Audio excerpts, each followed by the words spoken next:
এই অ্যাপটি যদি আপনি মোবাইলে ইনস্টল করেন তাহলে জানতে পারবেন আপনি আর কত বছর বেঁচে থাকবেন।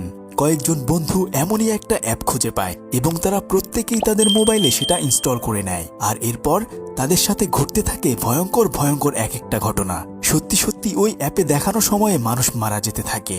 এমনই ভয়ঙ্কর একটা কাহিনী নিয়ে নির্মিত কাউন্টডাউন মুভির গল্প আজকে আপনাদেরকে শোনাবো। তো চলুন গল্পটি শুরু করা যাক। ঘটনাটা শুরু হয়েছিল একটা বৃষ্টিস্নাত সন্ধ্যাবেলায়। তারা কয়েকজন বন্ধু সবাই রাতের খাবার খেয়ে আড্ডা দিচ্ছিল, আর তখন তাদের মধ্যে কয়েকজন মেয়ে তাদের ওজন কতটুকুন বেড়েছে সেটা মাপার জন্য গুগল প্লে স্টোর থেকে একটা অ্যাপ নামিয়ে নেয়। কিন্তু তখন ভুলবশত একটা মেয়ে কাউন্টডাউন নামে একটা অ্যাপ খুঁজে পায়। সে সবাইকে বলতে থাকে এই অ্যাপে নাকি আমরা কখন মারা যাব সেটা দেখা যাবে। শুরুতে সবাই এটা মজা হিসেবে নেয়। তখন তাদের মধ্যে থেকে আরেকজন বলে যে আমরা সবাই এই অ্যাপ ইনস্টল করব, আর এরপর এই অ্যাপে যার আয়ু সবচেয়ে কম দেখাবে তার এই টেবিলে রাখা সমস্ত ড্রিঙ্কসগুলো একাই খেতে হবে। নিছক মজার ছলে তারা উপস্থিত সবাই একে একে তাদের মোবাইলে সেই অ্যাপটি ডাউনলোড করে কোনো ধরনের ইনস্ট্রাকশন না পড়েই ইনস্টল করে ফেলে। তখন তাদের মধ্যে একজন দেখতে পায় যে সে 63 বছর বাঁচবে, আর একজন 32 বছর বাঁচবে। এভাবে আসলে তারা সবাই অনেক বছর বেঁচে থাকবে সেটা দেখতে পায়। কিন্তু কোর্ট নামে একটা মেয়ে দেখে যে সে মাত্র 3 ঘন্টা 37 মিনিট 12 সেকেন্ড বেঁচে থাকবে। শুরুতে সে একটু ভয় পেয়ে যায়।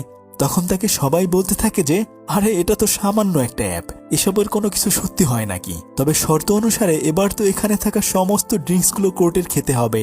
তবে এত ড্রিঙ্কস তো আর সে একা খেতে পারবে না। কিন্তু তার কপাল ভালো ছিল যে তখন তার বয়ফ্রেন্ড ইভান এসে তার ড্রিঙ্কসগুলো খেতে সাহায্য করে। তারপর তারা সবাই আড্ডা দিয়ে বাসায় ফেরার জন্য রওনা হয়। কোর্ট তার বয়ফ্রেন্ড ইভানের সাথে গাড়িতে করে যাওয়ার জন্য রেডি হয়, কিন্তু যেহেতু তার বয়ফ্রেন্ড অনেক বেশি ড্রিঙ্কস করেছিল তাই কোর্ট আর তার সাথে যেতে চায় না, কেননা যে কোনো সময় দুর্ঘটনা ঘটতে পারে। আর তাছাড়া ওই অ্যাপের কারণে তার মনেও একটু ভয় ঢুকে গিয়েছিল। সে তখন তার বয়ফ্রেন্ডকে বলতে থাকে যে চলো বরং আমরা এখান থেকে হেঁটে হেঁটে যাই। তবে তার বয়ফ্রেন্ড এই কথা শুনে রাগ করে তাকে রেখেই ওখান থেকে চলে যায়। আর এর কিছুক্ষণ পরেই মোবাইলে একটা নোটিফিকেশন আসে যে সেই অ্যাপের এগ্রিমেন্ট সে ভঙ্গ করেছে। তবে সে ভয়ে ভয়ে একাই তার বাসার দিকে রওনা হয়। কিন্তু কিছুক্ষণ পরে সে অনুভব করে যে তার পিছনে কেউ একজন আসছে। আর তখন সে মোবাইল হাতে নিয়ে দেখে যে আর মাত্র 1 মিনিট 52 সেকেন্ড সময় বাকি রয়েছে।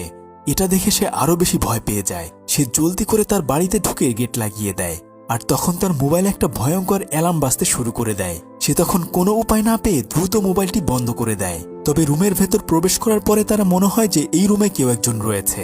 তাই সে তখন ভয়ে ভয়ে সেটা দেখতে গেলে কিছুক্ষণ পরেই অলৌকিকভাবে একটা শক্তি তাকে হঠাৎ করে শূন্যে ভাসিয়ে নিচে ফেলে শেষ করে দেয়। আর তখনই তার অ্যাপে দেখা যায় যে সেই সময়ের কাউন্টডাউনটাও শেষ হয়ে গিয়েছে। অন্যদিকে কোর্টের বয়ফ্রেন্ড ইভান কিছুদের যাওয়ার পরে মারাত্মকভাবে